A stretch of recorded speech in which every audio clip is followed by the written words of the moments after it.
Привет, меня зовут Катя Кокорина, и на следующей неделе я открываю интеграционный детский сад под названием «Сова». «Сова» — это место, где рады каждому ребенку, независимо от его происхождения, языка, возможностей здоровья. Поэтому мы набираем группу из самых разных детей. Среди них будут и дети, которые приехали в Москву из стран Африки и Средней Азии, дети с особенностями развития, просто наши и ваши дети. У всех из них своя история, свои трудности. Дети, приехавшие издалека, не ходят в детские сады, не посещают развивающих занятий, зачастую им негде играть и общаться со сверстниками.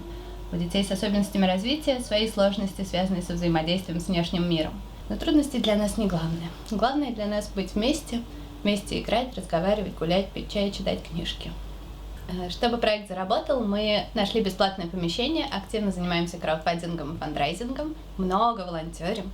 А минимальную финансовую устойчивость проекта будут обеспечивать взносы платежеспособных родителей, которые придут к нам в «Сову».